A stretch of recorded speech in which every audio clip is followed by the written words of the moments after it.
Salut à tous, nouvelle vidéo donc je vais t'intégrer donc les informations et la première information, bah ça y est, Renault c'est un aveu de faiblesse, mais un aveu de faiblesse, il y a que les cons qui ne changent pas d'avis. Et voilà, moi je suis assez novice dans la voiture électrique, mais je me dis quand même, c'est dommage de passer à côté d'une citadine ou un véhicule qui n'a pas besoin d'avoir une très grosse autonomie et qui pourrait se permettre finalement aujourd'hui, il n'y a pas de taxe sur le poids du véhicule, de faire une batterie LFP, ce qui permettrait de réduire le prix et notamment une version à 20 000, peut-être 22, en tout cas qui pourrait concurrencer la IC3. Voilà, sachant que bon, les poches, honnêtement, ça a des avantages, mais je trouve qu'elles ont beaucoup d'inconvénients et limite plus d'inconvénients que la LFP. C'est clairement mon avis. Donc de toute manière, ça sert à rien de trop en parler. C'est la grosse actu si on peut dire, mais ça sera pas en 2026. Comme tu le sais, donc 2024 cette année, ça sera les versions haut de gamme et puis après tu auras donc les versions bas de gamme si on peut dire, moyenne gamme. Donc Renault d'ailleurs demandait à AESC en vision, donc c'est ce que vous me disiez dans le live, de faire du LFP à Douai, mais l'entreprise a refusé. Tu vois, bon, je comprends pas encore une fois, on se tire dans une balle dans le pied, on a du lithium, on parle pas du gaz de schiste, hein, on parle du lithium. Hein. C'est pas pire que d'extraire n'importe quel métaux. Hein. On a extrait du charbon pendant 30, 50 ans, ça a jamais emmerdé quelqu'un. Moi j'habitais en Meurthe-et-Moselle, donc je sais ce que c'est, ça a pu d'ailleurs faire un peu de dégâts. On n'en est pas mort, en fait il va falloir savoir deux choses. Est-ce qu'on retourne à l'époque du Moyen-Âge, avec ses qualités et ses défauts, ou est-ce qu'on va dans le progrès? C'est juste la question qui est relativement simple. Donc, avec du LFE, Renault pourrait donc proposer une R5 à petit prix. C'est pas que de proposer une Renault à bas prix. C'est vrai, mais pas que. C'est aussi le fait d'avoir un véhicule donc, que tu pourrais charger à 100% continuellement. Donc finalement, entre un 20-80 que tu resterais ou 0,80 sur une NMC, eh bien une LFP, donc finalement il y aurait tout autant d'autonomie. Et le but par contre, c'est de concurrencer quand même la IC3 qui finalement a à peu près la même autonomie. Et par contre, avec beaucoup plus de cycles, même si tu étais avec 200 km d'autonomie réelle, avec minimum 3000 cycles, ça veut dire que tu fais 600 000 km.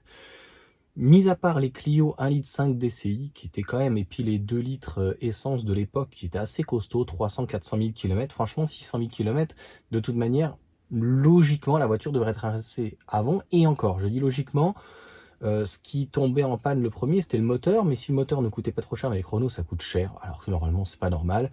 Et après, bah, il va falloir changer quand même, même s'il y a très peu de vibrations et que le mobilier va bien vieillir, c'est peut-être les suspensions. À un moment donné, il est dit tous les 100, 200 000 km.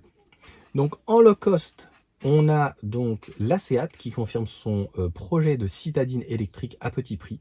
Et oui, donc ce Seat va clairement donc s'y mettre aussi. L'idée 1, bon, on voit bien que c'est un risque que l'Union européenne, les constructeurs européens auront certainement un petit peu donc de retard par rapport aux constructeurs donc chinois. En attendant ces prochains SUV, donc Rivian, on passe du côté américain, continue de progresser sur le marché électrique. Moi j'y crois beaucoup, contrairement au Fisker et Fisker Océan. On a un constructeur qui est dans le vrai, qui est dans le vrai, qui est dans le concret, qui plaît bien en fait aux Américains et qui maintenant va venir en Europe. Et moi j'ai hâte de voir les véhicules. Moi j'aime vraiment beaucoup la R3X, je crois, de mémoire. Bon, ça va. S'il y a un côté nostalgique, franchement, c'est très très très sympa. Et donc, en parlant de Rivian, les projets automobiles d'Apple ne sont pas totalement morts, puisque l'abandon du projet automobile d'Apple a été l'une des annonces majeures des dernières semaines dans les pays d'automobile, mais Cupertino n'a peut-être pas dit tout son dernier mot, et partenariat pourrait relancer le débat. Et bien écoute, encore une fois, il n'y a que les cons qui ne changent pas la vie, donc à un moment donné, quand tu as fait une erreur ou que tu n'es pas en capacité finalement d'honorer entre ton désir et la réalité, et après il faut se résoudre à trouver une solution. Et une solution donc qui soit pérenne. Pour Xiaomi, Xiaomi veut produire donc une voiture électrique toutes les 76 secondes. Et oui, il va reprendre un petit peu dans ce que Tesla fait. Et je pense que c'est l'orgueil qui joue, mais à la fin, tout le monde va faire comme Tesla. C'est pas que Tesla, c'est bien ou c'est pas bien, c'est que ça permet de gagner énormément de temps. Et donc, les gigapress, tout ce genre de choses, on a un véhicule qui va envoyer. Donc, combiner ces deux méthodes permet à Xiaomi de fabriquer 40 SU7 en 1 heure, ce qui fait une berline électrique tous les 76 secondes. Tesla a été le premier constructeur à utiliser une technologie de moulage sous pression à grande échelle. Cette technologie, qui nécessite l'utilisation d'une gigapress, permet de fabriquer une grosse pièce en une seule fois au lieu d'en assembler des dizaines de petites. Voilà, encore une fois, il y a des avantages et des inconvénients. Quels sont les bénéfices du moulage sous pression? La machine de Xiaomi couvre une surface de la taille de 2 terrains de basket. Elle a été baptisée 9100 tonnes en référence à sa forme de serrage, à sa force de serrage. 9700 tonnes est capable donc de fabriquer le plancher arrière de la Xiaomi donc SU7 en une seule pièce contre 72 auparavant. Donc le but aussi, c'est l'industrialisation à son paroxysme à l'extrême et avec l'électrique de passer peut-être un jour à 1000 pièces, tu vois, et moins il y aura de pièces et plus ça sera facile donc à produire. Encore une fois, les problèmes de, non pas recyclage, mais les problèmes de pouvoir changer une pièce ou quoi que ce soit, ça va être plutôt un problème d'assurance et de coût. Une stratégie pour atteindre la rentabilité. Donc voilà, 500 000 modèles en seulement 27 minutes et 100 000 en moins de 48 heures. C'est un truc de dingue. Il y a encore des gens qui arrivent à dire ouais, machin, etc. C'est pas terrible. Bon, Xiaomi a réussi en quelques mois à faire ce que aucun pratiquement constructeur, mis à part peut-être Porsche, a réussi à faire en 100 ans, concrètement. Avec un modèle à moins de 20 000 euros, toujours les Chinois, BYD veut devenir roi des ventes de voitures électriques en Europe. Bon, c'est encore une fois beaucoup de parlotte, puisque aujourd'hui une Dolphin est très chère. Donc avant d'arriver avec une citadine, on va dire, à un prix acceptable, honorable, il faudrait déjà donc honorer un prix qui soit un petit peu plus clairement accessible. Donc le patron a confirmé la stratégie d'importer des voitures de Chine, n'a que vocation à durer, et que BYD compte bien produire en Europe. Pour l'Europe, une première usine est en cours de construction en Hongrie, elle doit être opérationnelle en 2025. C'est ce que j'ai dit par contre, on voit bien qu'il y a une intention donc, de faire des usines en Europe, et quand à un moment donné BYD et SAIC, donc MG, va être place to be en Europe, et de toute façon c'est échec et mat. Parce que qu'est-ce que tu vas faire? Tu vas faire des droits de douane sur des produits importés, mais ils seront fabriqués finalement sur place, donc assemblés. Je pense que ça sera assemblé. Et comme d'habitude, on va jouer sur les mots. Oui, mais bon, Johan, le nationalisme et tout. Moi, dans ces cas-là, au niveau marchand, LVMH ne fait pas mieux. Hein. Donc c'est marqué Made in France, mais c'est juste de l'assemblage. Par exemple, une ceinture est marquée cuir, mais c'est du cuir donc de vache, mais il n'est pas français de mémoire, c'est en Espagne, parce qu'il n'y en a pas assez. Donc c'est la petite boutade. Le chinois NIO confirme le prix agressif de sa compacte électrique Firefly qui vise l'Europe. Le feu aux poupes, le feu aux poupes plutôt hein, que fly, que le vent vraiment, le cul au feu. T'as le feu au cul. Ouais, je pense que à un moment donné, voilà, il va y avoir un basculement. Et pendant que peut-être que les Chinois un jour vont nous proposer, donc voilà, la taille d'un segment B à 20 000 balles, bah, tu auras le choix entre une chinoise, un constructeur et un véhicule fabriqué en Chine ou peut-être en Europe à 20 000 balles. Donc un segment B, c'est la demande essentielle en Europe.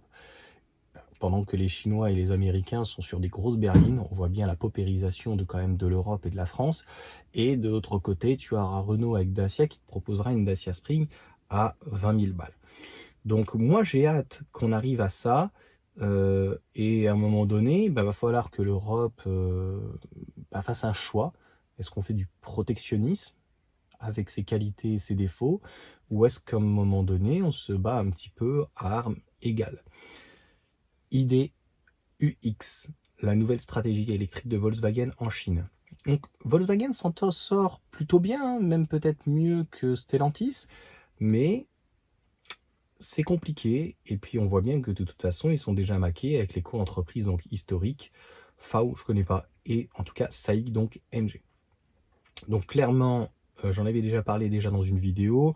Le but, c'est de revenir en Chine et finalement de proposer en Europe des châssis moteurs à des prix moindres. C'est toujours la même chose. Est-ce que ça va être répercuté sur le prix d'achat affiché TTC ou est-ce que finalement c'est pour engranger des marges toujours plus importantes? Et qu'est-ce qu'on veut faire? Est-ce qu'on veut démocratiser la voiture électrique ou est-ce qu'on veut que ça reste un marché de niche? Mais de toute façon, la voiture thermique va devenir aussi un marché de luxe. C'est pour ça que j'ai vu une information d'Electib et un commentaire, là, quelqu'un qui doit m'apprécier, mais moi je suis contre, encore une fois, cette interdiction de 2035. Il fallait au pire des cas poser des restrictions, je suis désolé, en disant, écoutez, à un moment donné, nous avons des voitures électriques qui émettent, c'est la vérité, zéro émission de rien du tout, mis à part des freins ou de la gomme, mais tout autant qu'un véhicule thermique, voire des fois moins. Donc, vous allez vous rapprocher à armes égales. Vous démerdez les constructeurs, ça va leur coûter très cher, et à un moment donné, en fait, give up. Ils auraient abandonné, ils auraient lâché l'affaire, ou sinon ça aurait été trop cher. Et là, on aurait eu des corrections et des constructeurs, non pas qui auraient été pieds au mur, mais qui auraient dû se confronter à la réalité. Par exemple, le diesel. Ils se sont confrontés à la réalité. À un moment donné, mettre un diesel dans une 208, et j'avais oublié, oui, qu'ils avaient mis, je crois, un litre 4, ou un litre 1, mais je crois que c'était le 1 litre 4, tout petit 1 litre 4 en 75 chevaux, dans une 106. Voilà, c'est les dérives. Et l'État, en fait, n'est pas là pour interdire ou dire ça c'est bien, ça c'est mal, mais plutôt de légiférer et de poser des conditions, tout simplement. Et au pire, d'orienter, si on peut dire. De dire, voilà, c'est comme ça, et ils auraient dû dire, bah, écoutez, vous voulez vendre du thermique? Pas de problème. Par contre, c'est 50 grammes. Tu te démerdes. Tu fais de l'hybride, tu fais quelque chose de léger, tu revois tes conditions, mais intellectuellement, c'est plus honnête et ça aurait été une vraie lutte, si on peut dire, que de dire c'est bon, ça y est, merci, c'est fini, merci, au revoir, et de ne pas laisser la possibilité en fait aux constructeurs, même de luxe, comme Porsche ou quoi que ce soit d'autre, de continuer en fait à développer le thermique parce que il faut de tout pour faire un monde. Ça sera la fin de la vidéo. Je vois pas en fait où il est le problème. On aurait pu laisser donc une chance au thermique de pouvoir avoir des meilleurs rendements, de proposer donc des carburants alternatifs avec de l'éthanol, du GPL, et puis avant de commencer éventuellement voilà, du biogaz. Il y avait vraiment des possibilités sur le moteur à combustion. Ça, c'est mon avis. Voilà pour cette vidéo, pas besoin de sommaire, tu vois, on parle toujours des mêmes, un peu les États-Unis, un petit peu de l'Europe, et aujourd'hui la voiture électrique, pratiquement tout se passe en Chine. Et là, ça serre les fesses. Ça serre les fesses. Qu'ils essayent juste, c'est de gagner du temps, en fait. Comme Fisker, en fait, entre guillemets, avec sa faillite, ils essayent juste de gagner du temps. Et c'est ce que Stellantis essaye de faire, parce que c'est indirectement un aveu de faiblesse de dire, on est en retard, donc on va prendre le train, mais laissez-nous du temps. C'est un peu ça. Donc c'est un petit peu un aveu de faiblesse. C'est bien beau d'être l'un des plus grands consortiums européens ou internationaux, ou quoi que ce soit international, mais à un moment donné, il faut prendre ses responsabilités. Et encore une fois, je ne le dirai jamais assez, il y a de la place pour tout le monde, et le diesel en ville, 5000 km, c'est une hérésie, et une petite essence hybride, pourquoi pas? Pourquoi pas? Donc clairement, il faut de tout pour faire un monde. Sur ce, bon week-end, bon dimanche à tous, et puis bonne journée. Bonne journée, a priori, sous la pluie.